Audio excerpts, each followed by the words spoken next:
Imagine you're a magician. You know how every trick is done because you built them. So when you walk into another magician show, do you still believe in magic? Like, is it still possible for you to sit in the dark and feel something you can't explain? Or has the entire thing of like wonder become another thing you know how to manufacture? Like, has magic become a series of perfectly timed tricks?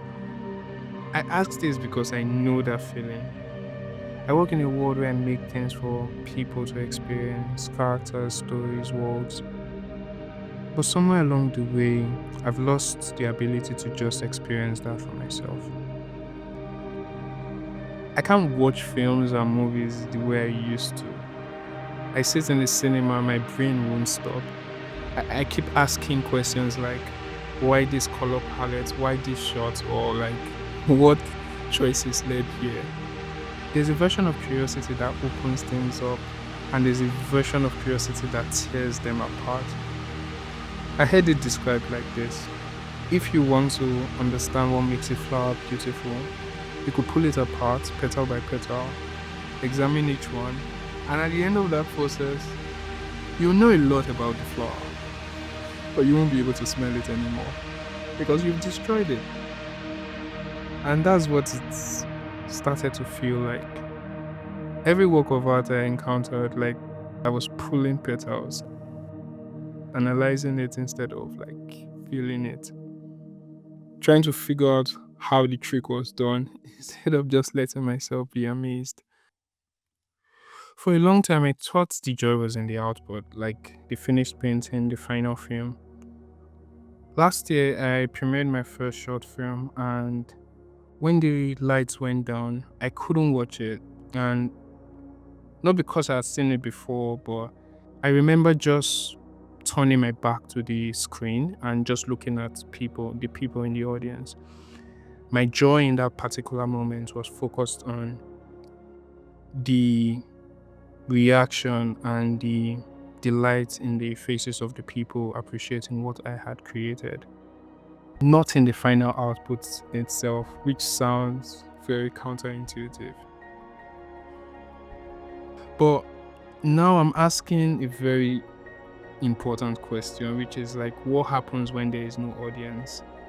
What happens when it's quiet and it's just me? Like, there's no one in the audience. It's a blank page and no one is watching. Is there still something there?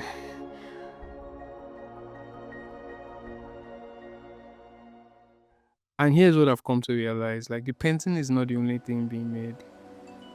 Every time I sat down to create something, I was also being worked on in the process. A better version of myself, a more honest one who understood something new of what it was capable of. The work changed me more than the output ever did. And I think that is where the real joy lives. Not just in what you make, but who you become in the process of making it. There's something that keeps coming back to me lately. Like, what got me to the dance is probably what's going to keep me there, right?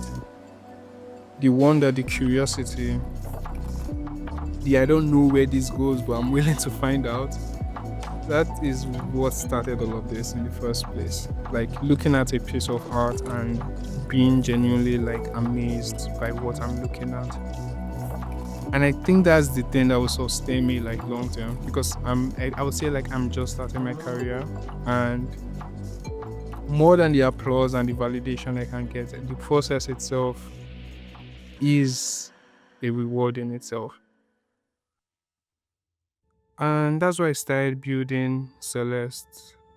It's a world I'm creating from scratch on my own terms and on my own pace. Like, it's has no pressure from clients, and it has become the place where I go to remember what it was like in the beginning when I fell in love with art in the first place. And when I'm building it, the goal is not to prove a point or to perform to anyone. It feels like walking down a road that doesn't fully make sense yet, but choosing to enjoy not knowing where it leads. It sounds crazy, but it does make a lot of sense. When you go for a hike, the joy is in the hike, not just getting to the destination. I hope that makes sense for you out there. I've experienced that in like bits and pieces over time. I saw Demon Slayer recently in the cinemas, and I would say like I experienced that joy of being able to like turn my brain off and just enjoying the moment. And without analyzing it, I was watching it and I felt something that I hadn't felt in years, which was just wonder and awe as to what I was observing. And in a way, it gives me hope that it's still possible, even though you are the magician creating magic and all, like, there's still capacity for you to experience magic without asking the question, like, how was this done? And that in itself is a reminder to me that magic is not gone. It's just buried under everything I think I'm supposed to know, or all the things I think I'm supposed to do. So I've come back to the magician. Maybe the question isn't whether he still believes in magic. Maybe the question is, does he give himself permission to be surprised again? Can he put himself in a situation where he walks into a show and just for one night, just for one night, choose, like, he makes the conscious decision not to figure out how the trick was done. Instead, he sits in the dark, he feels something, and he appreciates the moment. I'm still learning how to do that, but I think the joy of becoming, that is, the person you turn into through the act of creation, that might be the deepest magic of all.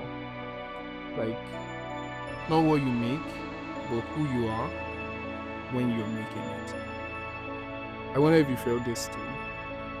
If you made it this far, you deserve a medal. Let me know in the comments, or you could write medal in the comments so that I knew you actually got here somehow. Because the watch time on this is crazy. People don't really be staying to the end. But if you did, you deserve a medal. Do enjoy the rest of your day. Bye.